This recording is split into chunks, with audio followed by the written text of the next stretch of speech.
Buenos días, buenas tardes o buenas noches, de acuerdo a la hora en la que se esté observando este video. En esta ocasión vamos a analizar la guía número 3, perteneciente a la semana 3, para lenguaje y literatura del segundo año de bachillerato. Vamos a iniciar la guía detallando los contenidos que en ella vamos a estudiar, los cuales vamos a ver a continuación.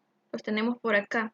Sabemos que la unidad que estamos estudiando se llama Literatura de la América Precolombina. Y los contenidos son, número 1, la producción de textos con intención literaria. Número 2, el lenguaje, la lengua y el habla. Y número 3, uso de la tilde en las palabras exclamativas, interrogativas y en los vocablos compuestos. ¿Qué se espera que usted logre con el desarrollo de esta guía? Pues se espera que cree un diagrama comparativo del lenguaje, la lengua y el habla, y que cree un texto con intención literaria sobre temas de la literatura precolombina.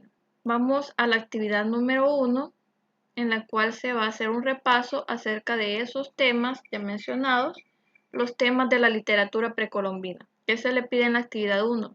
En la actividad 1 se le pide que encuentre en la sopa de letras los temas propios de la literatura precolombina y que complete en su cuaderno. Esta actividad, igual que las demás, la va a desarrollar en su cuaderno y también va a presentar un video en el que resuelve la sopa de letras y relaciona cómo encontró cada una de las palabras, cada uno de los temas de la literatura precolombina. Pero dirá usted en este momento, ya no recuerdo los temas de la literatura precolombina, ¿cómo hago? Recordemos que los temas de la literatura precolombina los estudiamos en la guía 1 MINED, así que podemos ir a esa guía y en un cuadro que se nos presentaba en la actividad 4 de la guía 1 MINED, ahí encontrábamos los temas. Encontrábamos los temas pertenecientes a la literatura azteca, la literatura maya y la literatura inca. Estos temas que encontramos acá son los que nos van a ayudar a complementar tanto el texto que se nos presenta para complementar como la sopa de letras. Si nos fijamos bien, cantos de flores, cantos de tristeza, cantos filosóficos, profecías sobre el advenimiento de una nueva era religiosa, mitos sobre la creación, en fin. Esos temas son los que me van a servir tanto para resolver la sopa de letras como para completar el texto presente en la actividad 1. Por ejemplo, tenemos acá cantos de flores, cantos de tristeza. Ya complementamos dos espacios. Si yo voy a mi sopa de letras, puedo encontrar esas palabras fácilmente. Por acá tenemos flores, aquí en esta partecita de acá. Y por este lado tenemos tristeza. Así va a ir usted encontrando cada una de las palabras que se le solicita. Para esta actividad va a presentar un video en el cual usted detalla cómo encontró cada una de las palabras que componen los temas de la literatura precolombina. Por acá tenemos otro, que es religioso. En fin, les ayude bastante. Vamos a seguir con la actividad número 2. En la actividad número 2 le dicen, desarrolla los siguientes pasos para redactar un texto con intención literaria. Ten en cuenta que debe tratar uno de los temas propios de la literatura precolombina. ¿Cuáles eran los temas? Estos que tenemos acá, ¿verdad? Usted debe elegir uno y en base a ese hacer su texto. Es lo primero que debe hacer para formular el texto, elegir uno de estos temas. Una vez elegido el tema, vamos a proceder a desarrollar el plan para redactar nuestro texto. Se le pide que seleccione un tipo de texto. Puede ser narrativo, puede ser lírico o puede ser dramático. Para elegir un tipo de texto debemos saber que el texto narrativo es aquel en el que se relatan una serie de hechos que pueden ser reales o ficticios. Se cuentan de una forma normal.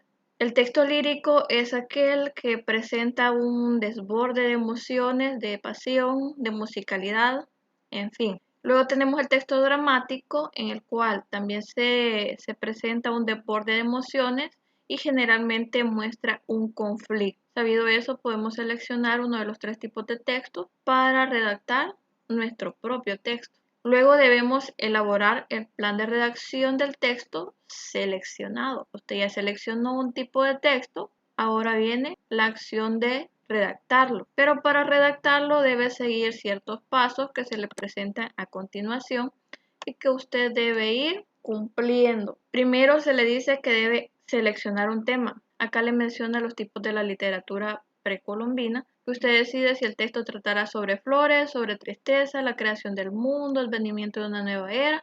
Le menciono solo algunos temas para que usted escoja.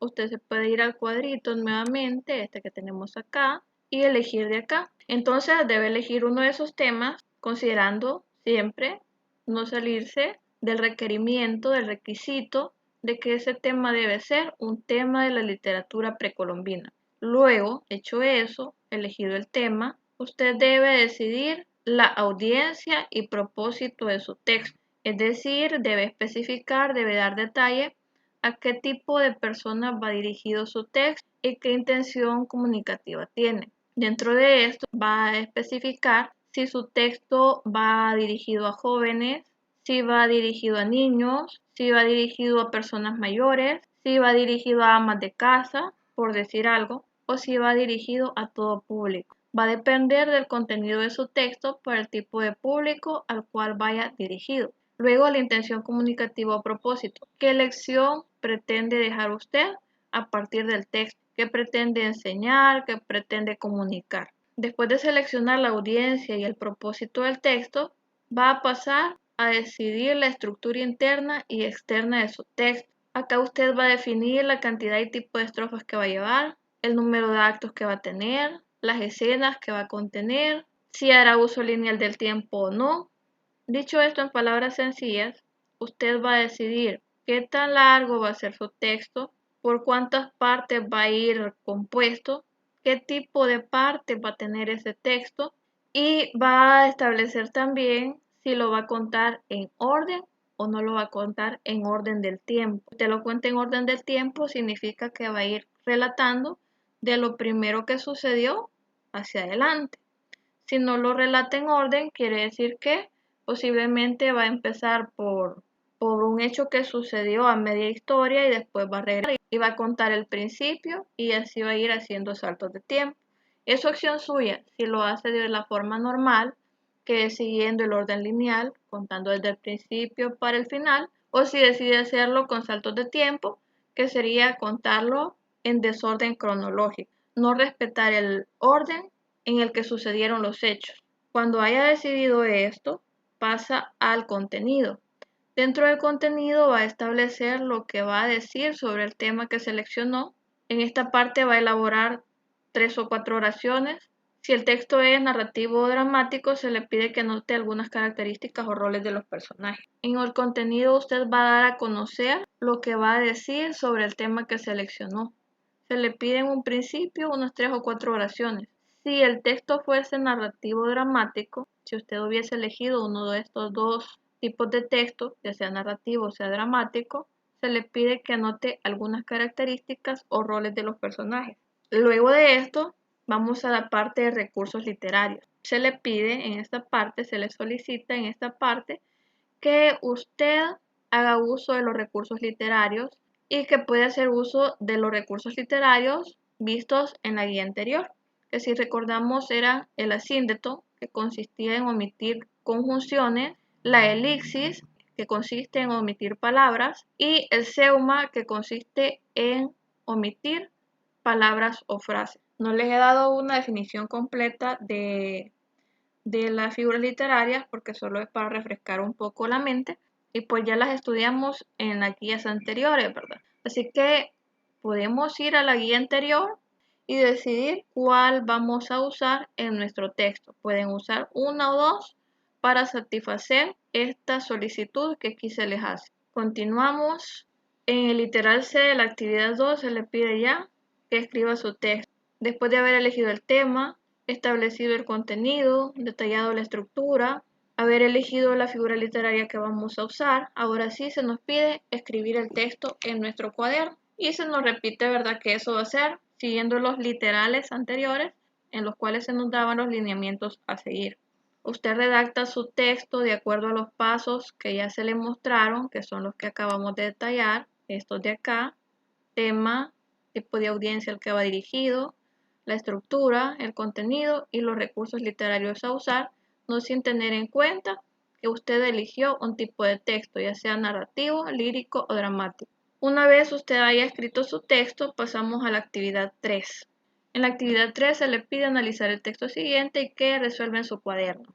El texto nos habla ahora sí del tema, el lenguaje, la lengua y el habla. Se puede decir que en un sentido muy amplio la comunicación puede definirse como un acto mediante el cual un emisor establece contacto con un receptor. Agregado a esto, vamos a afirmar que la comunicación humana es consciente, aunque no todo el tiempo se da a partir de palabras. En ocasiones se arma de otro tipo de herramientas, de otro tipo de métodos, como son, por ejemplo, las señas y los gestos. La comunicación a su vez se vale de determinados elementos como son el lenguaje, la lengua y el habla.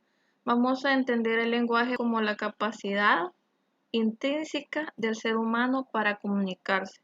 El lenguaje funciona como un instrumento muy valioso que el hombre usa para poder materializar sus propios pensamientos. Es así que nada existe que no pueda ser expresado verbalmente. Incluso cuando hablamos con nosotros mismos, hacemos uso del lenguaje. Es decir, no es necesario que usted hable con alguien más para hacer uso del lenguaje. Cuando usted piensa algo para sí mismo, ahí está haciendo uso del lenguaje. Repetíamos que el lenguaje es la capacidad que tiene el ser humano para comunicarse. Y como ya decíamos, además de la comunicación verbal, el hombre se vale de otros tipos de comunicación, como por ejemplo el lenguaje corporal, lenguaje que realiza con las manos, con la cara, con su cuerpo en general, con sus movimientos, para transmitir información adicional. Usted se puede dar cuenta del estado de ánimo de una persona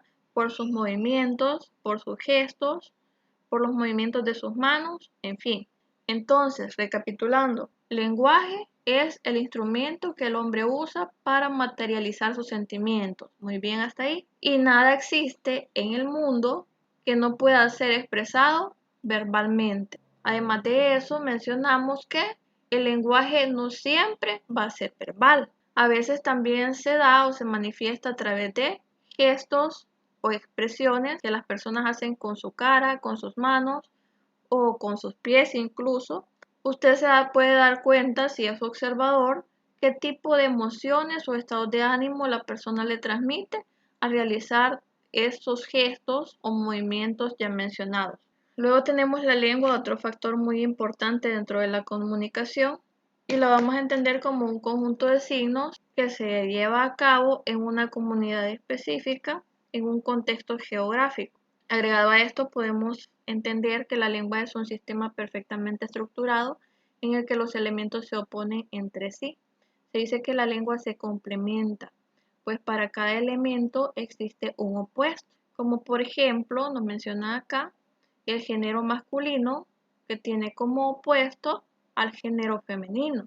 Tenemos a las vocales que tienen como opuestas a las consonantes, al clima caliente que tiene opuesto al clima frío. De una manera sencilla, la lengua es el idioma que se usa en una ciudad, en un país, en un pueblo. Por acá se nos muestra que toda lengua, nos menciona algunos ejemplos, el español, el francés, el danés. Todas estas lenguas pueden ser consideradas como un conjunto de signos solidarios. ¿Por qué signos solidarios? Porque existe un orden que no puede alterarse sin que se vea alterado todo el conjunto. Y gracias a esta característica de la lengua, los niños pequeños, a pesar de no conocer bien el idioma, pueden tener la libertad de estructurar oraciones en diferente orden, a pesar de no haberlas oído nunca antes. Entonces, repitiendo, la lengua va a ser el idioma entendida por el conjunto de signos que usa una comunidad específica para comunicarse entre sí. Ejemplo de lenguas puede ser el español, el francés, el danés, el portugués, el mandarín, entre otros. En nuestro caso, la lengua que usamos es el español. El idioma que usamos es el español. Luego de la lengua tenemos otro factor. En este caso es el habla. El habla es la concretización de la lengua y el uso de la capacidad y la aplicación de la capacidad de cada ser humano de comunicarse, que es el lenguaje. En la definición se nos dice que el habla es el modo concreto e individual que cada uno de nosotros tiene que utilizar nuestra lengua. Por ejemplo, en el plano fonético. Para ser un poco más específicos, el habla se manifiesta cuando usted ya está realizando la comunicación. El habla es ese sonido que usted emite al comunicarse, a través del cual da a conocer lo que usted quiere comunicar. El habla es diferente al idioma en el sentido que el idioma generalmente es rígido y no cambia tanto a voluntad de la persona que lo ejecuta. Sí se dan ciertos cambios a través del uso en el idioma, pero no tanto como en el habla. Diríamos quizás que es el habla la que cambia el idioma. ¿Por qué? Porque a través de que los hablantes van comunicándose, van usando diferentes palabras, le van haciendo ligeros cambios a esas palabras a través de su uso. Aquí nos muestra un ejemplo que algunos hablantes dirán buenos días, dicen, mientras otros dicen buenos días. Entonces, a través de que el ser humano ejecuta el idioma haciendo uso del habla, realiza ligeros cambios en lo que se dice. Algunos de esos cambios son aceptados por la Real Academia de la Lengua y ahí cambia un poquito el idioma. Eso como consecuencia de los cambios que hay en el habla que se hizo a voluntad de la persona que la ejecuta. Luego de haber analizado los diferentes conceptos de comunicación, que son lenguaje, lengua y habla, vamos a pasar a realizar la actividad que se nos solicita, la cual nos pide lo siguiente. Elabora un cuadro o diagrama para diferenciar el lenguaje, la lengua y el habla. Puedes utilizar un cuadro de comparación y contraste, un diagrama de Venn o una hoja de comparación.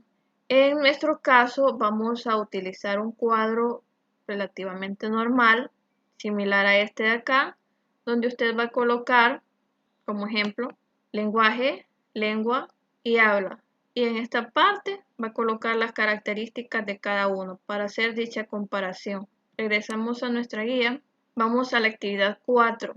La actividad 4 le solicita que lea la siguiente información y resuelva. Ahora nuestro tema es la acentuación de interrogativas y exclamativas. Dentro de esto vamos a analizar ciertas palabritas que son llamados pronombres. Estos pronombres se van a tildar siempre y cuando se ubiquen en un contexto de interrogación, de pregunta o de exclamación, ya sea esta interrogación o exclamación de forma directa o indirecta. Estos pronombres que mencionamos son cuál en su singular y plural, quién del mismo modo en singular y plural, cuántos singular y plural, cómo, dónde y cuándo. Repito, los pronombres qué, cuál, quién, cuánto, cómo, cuándo y dónde siempre se van a tildar cuando expresan pregunta o exclamación. Y vemos por acá los ejemplos. Se tilda la palabra qué cuando se va a hacer una pregunta. El ejemplo es ¿qué estás buscando? Se tilda la palabra cuál en la A cuando usted realiza una pregunta. El ejemplo, me pregunto cuáles eran los míos. Si se fija, no siempre va a existir el signo de interrogación, pero si se entiende una pregunta, usted va a tener que tildar ese pronombre, que en este caso es cuáles. Luego tenemos el pronombre quién expresando una exclamación. El ejemplo es, miren quién llegó. Cuando yo expreso esa exclamación, necesariamente debo tildar el pronombre para dar a conocer que estoy realizando una exclamación.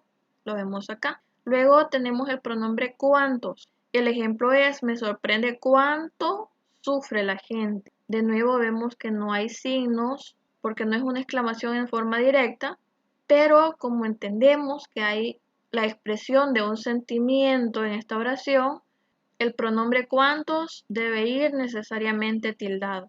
Luego tenemos el pronombre cómo. ¿Cómo hiciste para llegar tan temprano?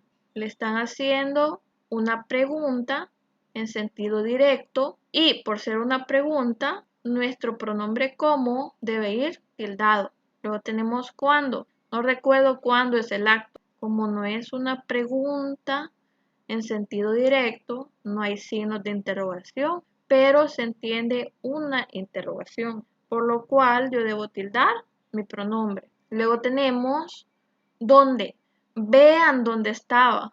Como se está expresando una sorpresa, en este caso, hay una exclamación, aunque no sea directa, yo voy a tildar mi pronombre. Pero debemos tener claro que los términos no se van a tildar si ellos mismos no son exclamativos o interrogativos, aunque formen parte de oraciones que sí sean interrogativas y exclamativas. O sea que los signos no definen que se vaya a tildar nuestro pronombre, porque puede ser que la oración sí sea exclamativa o interrogativa, pero no se esté usando nuestro pronombre para hacer dicha pregunta o exclamación, como es el caso acá presente. ¿Será Manuel quien vino? Nuestro pronombre no se está usando para hacer la pregunta. Luego tenemos, contestarás cuando te lo indiquen. Nuevamente, sí hay una exclamación en la oración, pero no es nuestro pronombre el que se está usando para hacer dicha exclamación, por lo tanto no va tildado. Y finalmente tenemos quien quiera oír que oiga. El pronombre está presente, pero no usado para exclamación ni para pregunta. Continuamos y ahora con el subtema acentuación de las palabras compuestas. Las palabras compuestas son aquellas integradas por dos palabras simples. Y las palabras simples a su vez son aquellas palabras que no han sido alteradas de su forma original. A este tipo de palabras también le podemos conocer como lexemas. Tenemos tres reglas principales para las palabras compuestas. La primera regla es aquellas palabras compuestas que se unen sin un guión. Cuando nos encontramos ante un caso de una palabra compuesta en la cual los lexemas o las palabras simples, dicho de otra forma, están escritas sin un guión que las separe, solo va a llevar tilde si lo necesita según las reglas generales de acentuación el último componente o la última palabra. Vemos los ejemplos por acá. Tenemos la palabra décimo y tenemos la palabra séptimo, que va a conformar la palabra compuesta décimo séptimo. La regla nos dice que cuando las palabras simples forman una palabra compuesta y estas no van separadas por guión, entonces la primera va a perder su tilde, pero la segunda se va a tildar de acuerdo a las normas de tildación acostumbradas. Aquí lo vemos acá. Décimo en su forma original va tildado en la E, pero al integrarse con la palabra séptimo pierde su acento. En cambio, séptimo, que va tildado en la E, al integrarse con décimo, conserva su tildación natural. Tenemos el otro ejemplo que es tío vivo. En la palabra compuesta tío vivo, la palabra simple tío va tildada en la I y la palabra vivo no va tildada. Entonces, al unirse por regla, sabemos que la primera pierde su tilde, por lo tanto, tío pierde su tilde y la segunda se conserva de acuerdo a las normas de tildación acostumbradas. Y sabemos que vivo no va tildado en su forma original, por lo tanto, tampoco se tilda al unirse a el lexema tío. Luego tenemos portalámparas. Al unirse estas dos palabras, estos dos lexemas, observamos que porta no lleva una tilde, pero lámparas sí. La regla nos dice que la primera pierde su tilde si la hubiera, pero no la hay. Y la segunda se conserva en su forma natural. Por lo tanto, portalámparas se tilda en la tercera A contando de derecha a izquierda, de acuerdo a la forma natural del lexema lámpara.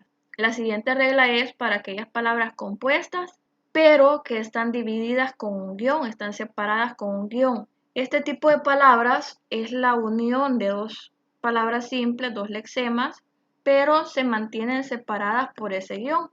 En el caso de este tipo de palabras, en las que dos lexemas se unen pero se separan por un guión, cada una se escribe de acuerdo a las reglas generales de tildación acostumbradas. Vemos acá los ejemplos. Épico va tildado en la E, lírico va tildado en la I. Al unirse, pero estar separadas por guión, épico conserva su tilde y también lírico. Luego tenemos realidad ficción. Realidad no lleva tilde en ninguna de sus sílabas, pero ficción sí. Al unirse, realidad se mantiene sin tilde y ficción conserva su tilde. Luego tenemos teórico práctico. siempre separado por guión. Teórico práctico, teórico conserva su tilde y práctico también, de acuerdo a la regla que nos dice que si las palabras compuestas están conformadas por dos lexemas que están separados por guión, ambas se siguen tildando de la forma acostumbrada. Tenemos la siguiente regla que es para aquellos adjetivos que están unidos al adverbio mente. En la guía se refiere a estos casos como las palabras compuestas que terminan en mente y se nos dice que en los casos de los adverbios terminados en mente, que son la unión de un adjetivo y el adverbio mente, conservará su tilde el adjetivo si es que en su forma original llevara esa tilde. Tenemos acá los ejemplos. Fuerte no se tilda, por lo cual al unirse con mente y decir fuertemente, tampoco se tilda. Luego tenemos fácilmente y el adjetivo fácil sí se tilda, al unirse con mente sigue tildándose. Decimos fácilmente y el adjetivo conserva su tilde al unirse al adverbio mente. Luego tenemos sutil que no va tildado, al unirse con mente se conforma la palabra compuesta sutilmente que no se tilda porque el adjetivo no lleva una tilde en su forma original. Luego tenemos difícilmente, que va tildado en la segunda sílaba, contando de derecha a izquierda, y al unirse con el adverbio mente conforma la palabra compuesta difícilmente, que se tilda en la misma sílaba que el adjetivo original ha sido tildado. Esas serían las reglas y ejemplos para las palabras compuestas. Para concluir la parte de las palabras compuestas, vamos a hacer la actividad que se nos refiere después de haber analizado las reglas respectivas. Y se nos pide que plantee en su cuaderno uno o dos ejemplos por cada una de las reglas de acentuación estudiadas. Y así terminaríamos la actividad 4. En la actividad 5 se nos pide que lea y revise el texto creado en la actividad 2, aquel para el cual vimos los lineamientos, ¿se acuerdan? Como usted ya lo tiene anotado, hecho en su cuaderno, lo que va a hacer a continuación es verificar si tiene coherencia, es decir, si es lógico, tiene sentido. Luego va a verificar si tiene cohesión, es decir, si una parte tiene relación con la otra. Y la corrección de la escritura, los errores de ortografía y errores de gramática. Dentro de esto va a evaluar signos de puntuación, va a evaluar obviamente errores ortográficos. Dentro de los signos de puntuación, la colocación de comas, los puntos, signos de interrogación, de exclamación. Además, si hay palabras compuestas, va a verificar que estén tildadas de acuerdo a las reglas de tildación para las palabras compuestas. Con esto terminamos la guía número 3 de lenguaje y literatura.